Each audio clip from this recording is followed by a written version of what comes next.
La richesse du propos de notre ami Stocker est telle que je vais immédiatement rebondir sur ses propos et en fait continuer en quelque sorte son discours.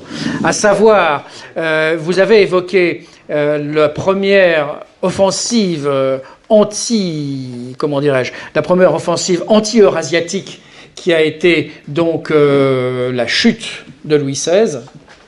Et j'irais jusqu'à dire que la Révolution française n'est en fait que le fruit de ces forces néfastes, anti-européennes, qui se sont concrétisées dans la chute de Louis XVI et de Marie-Antoinette. Donc c'est à partir du moment où la France va retrouver cette alliance symbolique sacrée entre la fille aînée de l'Église, et je vous expliquerai pourquoi cette expression de fille aînée de l'Église de la France n'est pas un symbole, mais bien une réalité tangible, et le Saint-Empire héritier de Byzance. Donc toute l'histoire des conflits européens du XIXe siècle se dégage et s'organise autour de cette tentative de destruction ou d'empêchement de la création de l'Empire eurasiatique, qui a commencé, comme vous le faisiez remarquer, déjà sous Othon, puis ensuite avec la Révolution française, qui s'est achevée ensuite, qui s'est poursuivie avec la guerre de 14, dont on oublie que l'objectif principal était non pas la destruction de la puissance allemande, mais la destruction de l'Autriche, qui représentait l'empire catholique absolu au sein même d'une Europe en cours d'être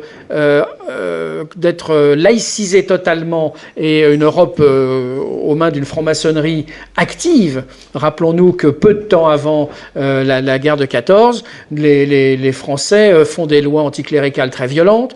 Il y a une agitation révolutionnaire intrinsèque et antispiritualiste qui est mise en place, et que ces forces-là vont en fait tout faire pour déclencher la guerre de 14 par l'intermédiaire des Serbes, les malheureux, qui vont être manipulés par les Français.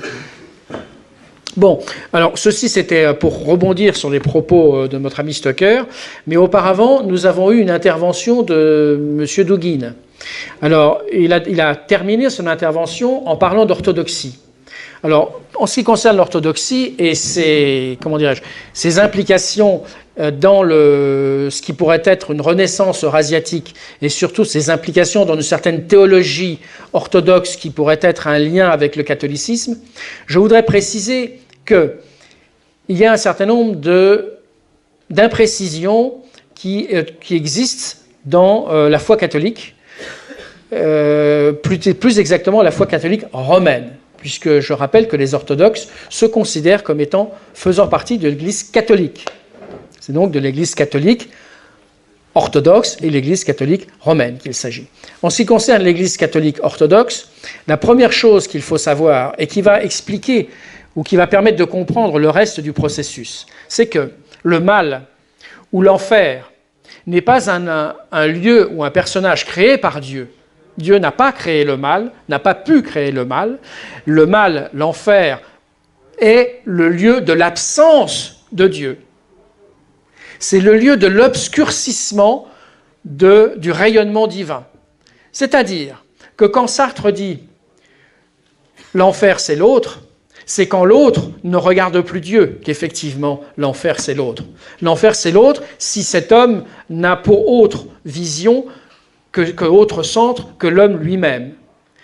Ceci implique que toute sécularisation, toute tentative de sortir le sacré du quotidien, de la politique, de l'organisation même de la vie, signifie ouvrir les portes de l'enfer. Une fois qu'on connaît ce principe-là, qu'on sait que Dieu n'a pas voulu l'enfer, mais c'est l'éloignement de chacun qui est l'enfer, à ce moment-là, on peut intégrer cette vision également dans une vision politique. Alors, pourquoi ? Parce que qui s'éloigne de la vérité, qui s'éloigne d'un système où il n'y a pas la représentation de l'esprit et de la matière dans un système politique, enferme obligatoirement ce système politique dans le mal et dans l'enfer. C'est pour cela que les grands empires spirituels, à commencer par celui de Byzance, puis celui de l'Autriche-Hongrie, puis enfin l'Empire russe, vous remarquerez que leur aigle est toujours bicéphale, puisqu'il représente la puissance de l'esprit et la puissance de la matière. L'aigle russe est bicéphale, l'aigle autrichien est bicéphale, l'aigle américain n'a qu'une tête, celle de la matière. Il s'est décapité lui-même de l'esprit. C'est donc le mal. Bref, alors pour revenir, après cette petite explication un peu brutale, pour revenir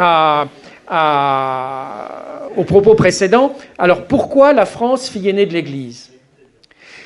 Eh bien tout simplement parce que des historiens, des historiens immédiats, des historiens prophétiques, ont toujours su, senti, pensé, eu la révélation que les Mérovingiens, les fondateurs du royaume de France, sont très probablement directement liés à la famille du Christ.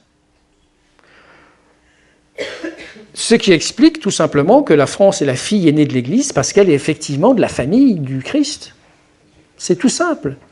Et le secret même, et ce mystère mérovingien, on va le retrouver au cœur même du mystère de Rennes-le-Château et de tout ce qu'il peut signifier. Donc là, on va vers d'autres voies plus épineuses. On laissera des spécialistes ici en parler une autre fois.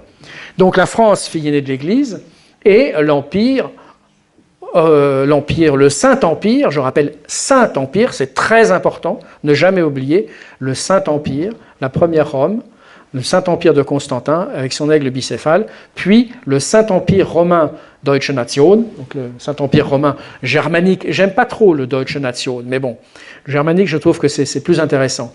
Eh bien, c'est quand cet empire central va commencer effectivement au XVIe et au XVIIe siècle à renouer les liens avec la France, que les catastrophes ont commencé à être suscitées en Europe. On pense d'abord à Louis XIII, qui est une première tentative, puisqu'il a épousé aussi une Autrichienne. Ensuite, nous avons donc ce malheureux Louis XVI, et aujourd'hui, cette volonté de destruction de l'Eurasie est plus une tentative des forces d'obscurcissement qu'une tentative de conquête économique.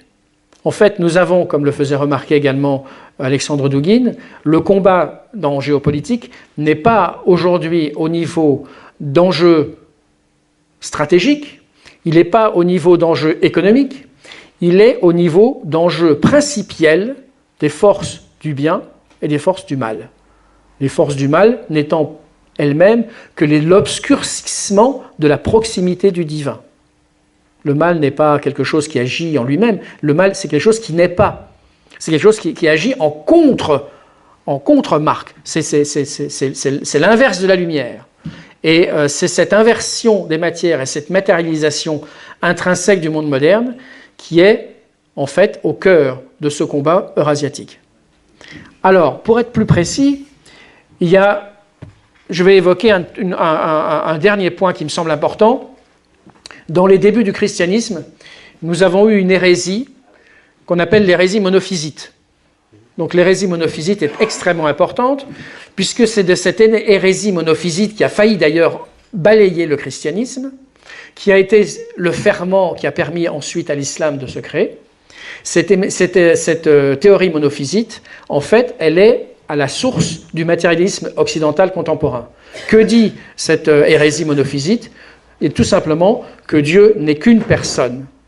Les monophysites se partagent donc en miaphysique où Dieu n'est que Dieu et pas homme, et les monophysites ariens, vous avez certainement entendu parler de cette fameuse hérésie arianiste, considèrent que Dieu n'est que Dieu, que l'homme n'est que Dieu n'est que homme, c'est-à-dire que le Christ incarné est pleinement homme, mais absolument pas Dieu durant toute sa vie terrestre, puisqu'il est impossible à un Dieu de rentrer dans une enveloppe humaine. Et c'est à partir du moment où le Christ n'a que la nature humaine et non pas les deux natures intrinsèquement liées, à partir du moment où Dieu est considéré, que le Christ est considéré comme n'ayant qu'une seule nature humaine, eh bien, ça signifie que l'homme est au centre de l'homme, c'est-à-dire que l'homme est le centre de lui-même et qu'il n'a pas la possibilité de passer de la nature humaine à la nature divine. Et donc, c'est la porte fermée à toute transcendance.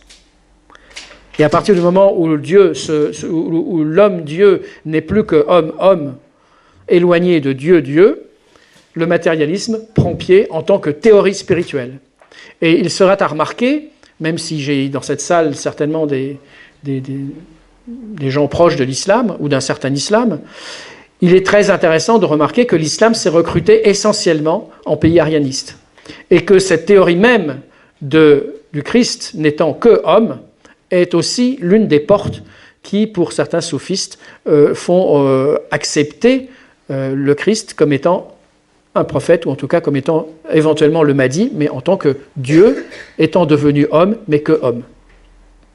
Voilà, je pense que c'est sur cette petite intervention théologique que je vais cesser mon discours. Alors, peut-être que l'héritage...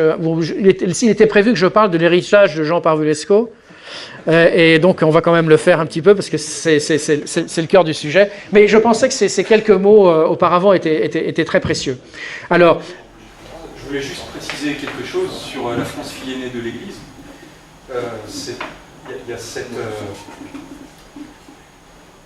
vision que tu as exprimée, mais il y a aussi le fait, plus prosaïquement, que les premiers disciples du Christ, c'est en France qu'ils sont arrivés, en l'an 37. Oui, la France est une terre apostolique. De manière immédiate. Très historique et très claire. Il y a même autre chose. Bon, on a toute une série de fouilles archéologiques. Déjà ici à l'archéosite d'Auchy, on en voit des traces. On en voit des traces au musée romain germanique de Cologne, peut-être à Tongres aussi, mais on s'aperçoit que les Sicambres, qui sont à la source des Mérovingiens, étaient une tribu sarmate installée dans les unités de cavalerie romaines le long du Rhin. Et que c'est les Sicambres qui ont mené certaines tribus germaniques, Franques, Tenctères, Bructères et autres, vers Tournai, et puis de Tournai vers Paris. Bon, après cette précision, on va retourner à Jean Parvulesco. Alors son héritage, ou plutôt d'abord le prophète. Effectivement, vous avez noté dans l'intervention d'Alexandre Dugin que dans l'œuvre de Jean Parvulesco, on retrouve un certain nombre de prémonitions qui sont peut-être même plus que des prémonitions, puisqu'ils sont les lieux vraiment où souffle l'esprit. Alors, il faut savoir qu'il y a dans l'œuvre de Jean Parvulesco une sous-jacence chrétienne, mystique, extrêmement forte. Pour lui, l'incarnation et la résurrection, pour les connaisseurs de son œuvre, c'est un fil permanent et conducteur absolu. Pour lui, la réincarnation et la divinisation de l'homme n'est pas un fait de l'au-delà, mais c'est un fait d'une présence immédiate. L'un de ses premiers livres raconte sa rencontre christique lors de son évasion de Yougoslavie et sa traversée de l'Italie à Trieste. Et effectivement, ce qu'il a eu à subir dans les camps d'internement spéciaux yougoslaves ont certainement créé en lui le choc psychologique, le passage ontologique à la préscience de la divinité. C'est-à-dire qu'il y a une sorte d'initiation immédiate et violente, pour faire plus court.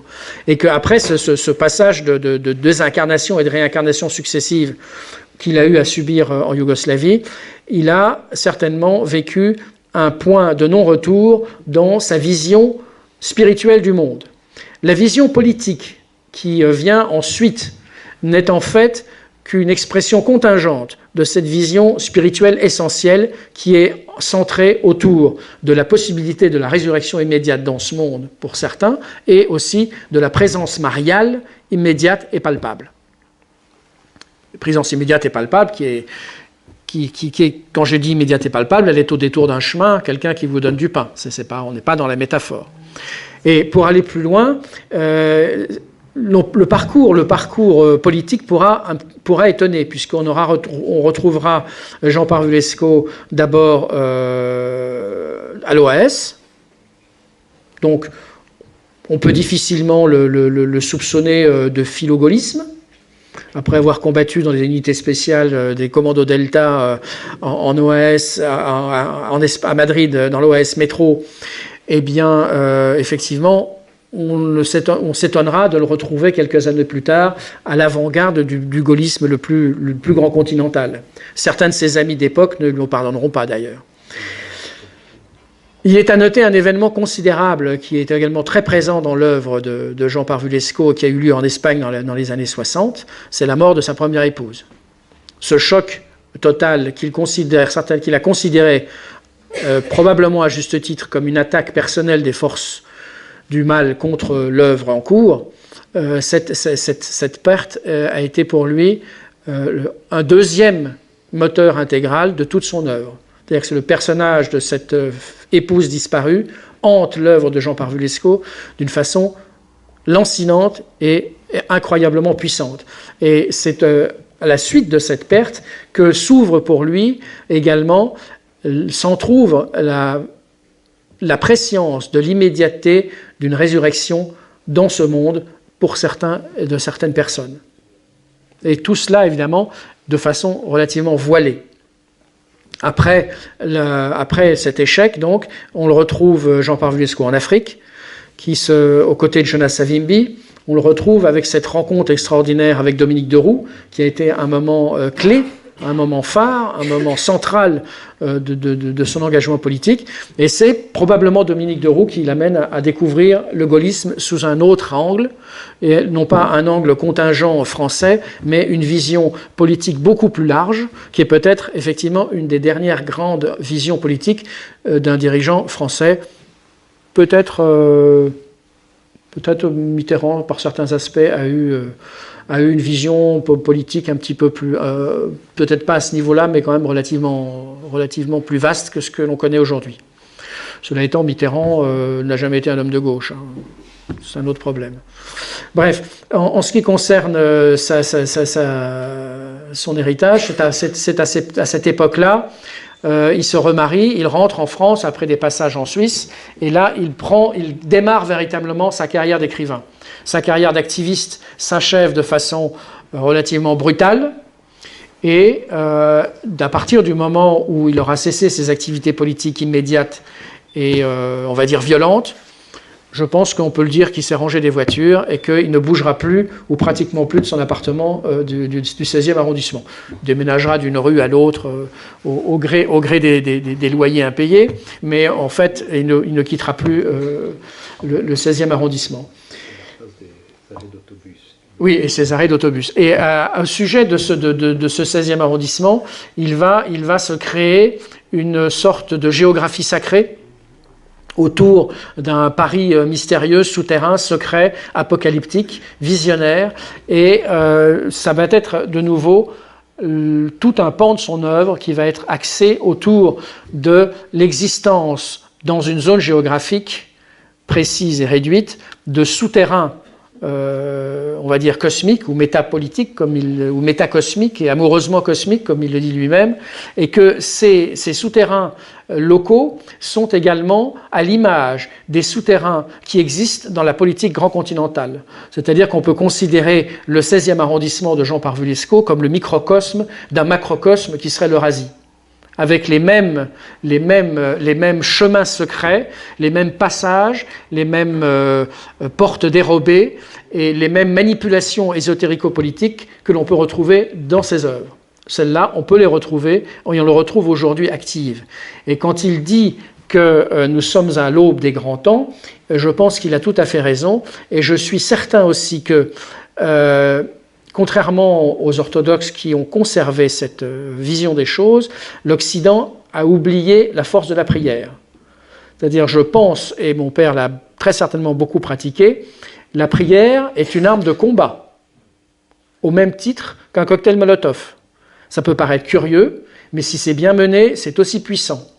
Et puis, pour conclure et pour finir avec une petite note positive, le mal a perdu, Nous le savons déjà, mais eux ne le savent pas encore, puisque à la fin des temps, le Christ viendra et rallumera la lumière.